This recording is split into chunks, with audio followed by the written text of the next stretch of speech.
Guys, welcome back here as we are in game number 3 of this best of 5 series between Team Kaliber and Carnage. TK up 2-0 right now in this series, and we are in CTF on retreat. Maven joining me in the booth. Maves, what's going on, man? Well, I'll tell you what, Goon's got early pressure here. We're going to get a pull out to that pool side pretty early here. If he can get over this wall, they're going to get a cap pretty easily. Disgusting plays here by Goonjar. Now, it looks like the fly carrier is up and over the wall. This should be a cap as long as he can pick up this one kill. He couldn't. He needs some cover there at outside portal. Watch that exact position there at top wall. The recovery should be coming in shortly. In my opinion, though, for TK, that should have been a cap. Oh, yeah. I'm not sure why Sharp ran that so slowly. I'm guessing he got stunned or something along those lines there, as TK had full control of the opposing team's base. Yeah, he had the pull by statue, and he just kind of hung out there to help Goon, but that's not your job. Let Goon throw his body around there while you try to get away. Well, here we see another flag pull here coming from Theory. He is 2-0 at this time, rocking that gung-ho perk. 2 players, though, up top there. They're able to take him out. Now we're going to hop on board with Looney, starting off 5-3. Not hitting a single bullet there from range. Sharp taking out all of TK down. That's why, you heard all those AR players, like your Proofs and your Clays. Oh my God, I can't wait to use an AR again. This gun, in my opinion, it's as much a sub as it is an AR. I mean, at long range, it's not great. At close range, it's fantastic. You can get the hip fire with it. It's kind of a hybrid. So I still think, what do you think, though, in your opinion, this particular game, do you think it's more favorable to sub players or ARs? Because I think it's sub players. Advanced Warfare? Yes, just because you're fast, up in your face, the movement, like that's what sub players have done in past CODs. I think that the kill time of the bow is the correct amount. Yeah. I think that the other guns do need to be buffed. But if the other guns were buffed and everything was on an equal playing field, I could definitely see subs holding down the map very well for their squad. Yeah, well, it's interesting because, again, we talk about the first event back in Ghost for Columbus. You had teams running 3 ARs for Christ's sake. But here, real quick, though, we'll highlight the fact that the first cap is going to go through, and that is going to be Sharp. But I just want to talk about, the first tournament for Ghost. There were 3 ARs on Strike Zone Dom. Like, just thinking about how crazy that is now. Yeah. So there's a lot of changes that come to this game. Yeah, I'm excited to see how the game keeps developing from here. We see some players trying to change things up instead of just using that typical BAL class. Now Sharp getting stunned right now. He's on a 2 streak with that first cap. I want to stay on board with him, see if he can pick up any more kills here. No, he cannot. Carnage doing a great job of pushing towards this ever so important pool side of the map. Now we're on board with Vayne. He is 1-8 to start things off. That is not where you want to have him. Yeah, I mean, pretty much 99.9% of the action over the course of this game will be mid-map and pool side for the most part. That's where it's going to go down. Now, TK did manage to get that first cap in. The slang getting done really by everyone right now. Every single player is positive. They already have, about a 10 to 15 kill advantage. That's another cap. They're crushing, and this second cap should be coming in right now from Theory. They're closing this out. Yeah, Theory. They're ready for bed as well. Yeah, Theory just used a ridiculous route right there. Ran all the way through bottom lobby, then towards middle map, went down towards dirt, flanked up from top white, then captured that flag, had perfect coverage from his team. Now we see here Theory finally taken out there. Now let's hop on board with Sharp. He's going to push in here towards lobby, taken out too. Goon sitting at 14-8. This guy has had an exceptional series here, Maven. What is it about Goonjar that makes him so electrifying here in Advanced Warfare? Well, it's the humorous part about this is Goon's the one that I gave a little. Yeah? When I predicted the tournament before this, he was kind of struggling on line. The matches I watched him, he wasn't the typical. Goon needs to be a Slayer. He is a Slayer at heart, and he wasn't really doing it on land, though. You're seeing that. He's 15-8 right now. On pace right now to drop 30+. We've talked about it in CTF. 30+ is a big game in this. It's not like Hardpoint where, 50 is kind of a big game. If you get 30 in this, still huge numbers. Yeah, right now this TK squad is positive 20 overall. Only 5 minutes into this game, it seems like Carnage is just kind of shut down here. I think it's one of the. Sometimes when you have a young team, if you go down 0-2, they're just lost. You kind of give up, or maybe the communication just isn't what it should be. This is destruction. Yeah, this is absolute destruction right now from TK. Could not agree more. Vayne is 4-13. Huke, that star who's been shining so far in AW, at 10-14, and finally Events 2 at 6-10. They are just not doing anything at all. We're going to see if Sharp can capture this flag here in the final moments. Oh yeah, he's completely safe here. No score streaks being used by the opposing team. He'll cap that one 3-0 there inside number 1. That's what's funny. You mentioned that we haven't really talked too much about score streaks this weekend. I was one that was excited to see score streaks again. I loved him in Black Ops 2. I missed him in Ghost, but mostly it didn't even really come down to the score streaks being OP or bad. It really just came down to the speed of the game. You can get moving so fast. You can cruise across this map. You're like a walking score streak. It's better to just get up and get moving. Yeah, I'm thinking that there are some technical difficulties, it's looking like, from the TK side of things. I'm pretty sure Looney's screen isn't working at the moment. Let's see if he moves off spawn. No, he does not. There you can see the players saying timeout or something along those lines. Unfortunately there, the game has to be ended. TK up 3-0. All right, well, hopefully, you know, it worked throughout that first half, so we're just going to have a replay of, well, just really play out that second side, not have to have a full replay. Looney, I mean, he was 16-10, so I'm guessing the struggles came towards the end. I can't imagine TK wanting a full replay because they're up 3-0 despite the technical issues. You know, I just don't know how long the delay is going to be. Quick commercial break just while we get it figured out. We're going to hear from the refs what exactly is going on, but hopefully we'll be starting this game right back up for you. Be right back.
All right, welcome back. Maven here, joined by Courage. Yeah, it was just, I believe a monitor somehow became unplugged. One of the players must have got too excited, kicked something out, but we are going to be jumping into the action. From what I understand, we are just going to be playing one side here. So it is going to be a 3-0 lead for TK going into this. Yeah, I think happy for the Carnage fans out there. The stats won't be shown from side number one, as it was an absolute slaughter in favor of TK. Yeah. They are now up 3-0. All they have to do is close out this side, and they move on here in the losers bracket of the championship side of things. There you see Sharp starting off things with some nice shots from long range. Unable to finish up that kill. Let me turn on COD Vision for you. Goonjar keeping up his positive streak so far, 1-0 to start off side two. All right, and yeah, I don't think the delay is going to matter too much for these guys. They were rolling on another level against this Carnage side there in side number one, and I can't imagine we see much different here. This side can be a little annoying to push just because that back cave there can be such a pain. A player can sit back there and cause so much damage on defense, and yeah, exactly. This is what you'll see here. It makes it kind of tough to pull for a, or to move in for a pull. Yeah, as you see Goon just waiting, playing patient for his team to get in position. Actually, Looney, who was coming to help him out, got taken out from middle map. Goonjar trying to pick up his kill here. Yes, he does. Swarley gets taken out. Now, Goon getting pushed here by another player from middle hardpoint. Will he be able to adapt to where this player is going to? 2v1 here in the backside of this map. Goon getting shot from behind, finally taken out. Let's hop on board here with Sharp. Well, who's at the bottom of the map there trying to sneak in for a pull? That is Vayne. Oh, and wow. Vayne is okay. Vayne, you know, I tried to give you a little credit there. You had a little sneaky play there, wrapping around the right side, but Sharp zipped him up, and everyone just falling right now. We'll see 5-3, though. You know, honestly, they don't even really need to get pulls. 3-0 in this game is, like, ridiculous. It's just such a big deficit to try and overcome. I think we've only seen it overcome once or twice. One was Optic Gaming versus Denial in the 10K. Yeah, and that's online. Yeah, like it is a different story. I don't know if we've seen anything amongst pro teams quite that wild. Yeah, right now, as you can see here, Swarly going to be pushing towards this middle hard point now, getting shot from behind. Man, this TK squad is just all over this Carnage team. All right, and we'll stay on here. Switch the action over to Looney as he push and pull side.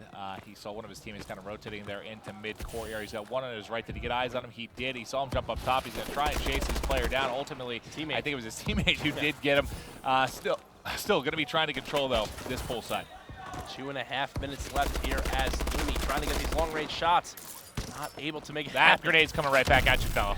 Stunned himself there. That was kind of funny to see. Now we're going to hop on board here with Swarly, who's 5 and 7.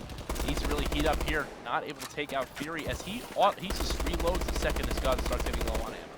It's kind of weird. It's called fantastic talent. Wow. All right. Well, Hugh, the only fantastic talent we're seeing from this Carnage squad is him right now at 11 and 6. Can he pick up Sharp here? He's back right. Rock Sharp is going to poke out, try to challenge. No. Takes him out on a 3-kill streak now. Hugh, the 15-year-old prodigy. Well, really, now sitting at 12 and 7. Yeah, when we're talking slang, I mean, I know we saw that hot start in game number 2 from Swarly in the S&D. That's 4 down right now for Carnage. Hugh has been the only one. Just when we're on his screen, it just seems he has, you know, that raw talent, the gun skill to keep up with these veterans of TK, and he's really been the only one getting it done for their side.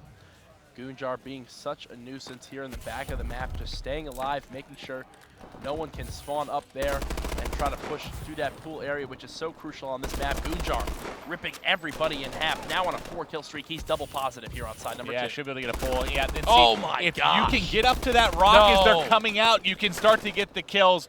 Great fast movement there from Goon. Gets a couple of kills. Unfortunately, didn't really lead to much of a pull here. We'll see if Looney and crew can get anything done. But like we've said, if you are just tuning in, I mean, there's a minute 15 seconds here for your Carnage squad to try and get 3 caps because we did have a restart.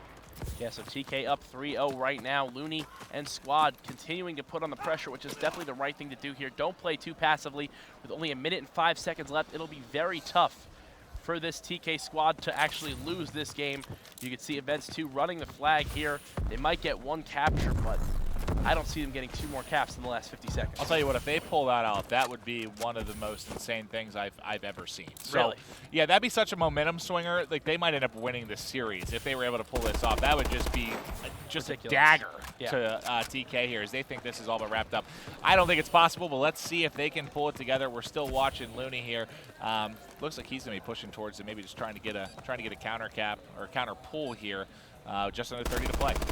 Here's Swarly now finally taken out. He had grabbed the TK flag with only 22 seconds left. That's going to be it.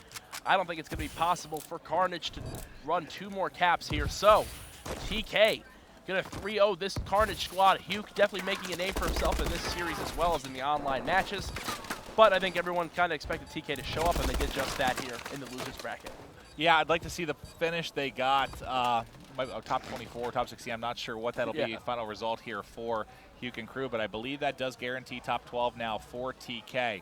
And again, you know, felt bad for them. They were in that pool, it had the 3-way tie, and they ended up getting third just due to how it matched up basically with the series and map wins between those 3 tying teams. But you know, they're resilient. They're a resilient group. They're going to be able to battle through it. And, okay, I just want to make sure we weren't going to have a full play for some reason. You can see here we're not. It's done. They're shaking hands. So, hey, TK, great job. Great work. 3-0. Able to close that one out. Now, for us, we're going to go to sleep. We're going to go to sleep. But for you guys at home, tweet the stream, mlg.tv/COD. You still have Optic playing against Justice. I had Optic number 1 overall. I had Justice number 3. Justice went 4-0 in the pool. Optic went 3-1 in the pool. Both looking good. Yeah, both looking fantastic. For myself, encourage. It's going to do it. Take it easy. 10 a.m. tomorrow, we will start things fresh and anew. Oh, God.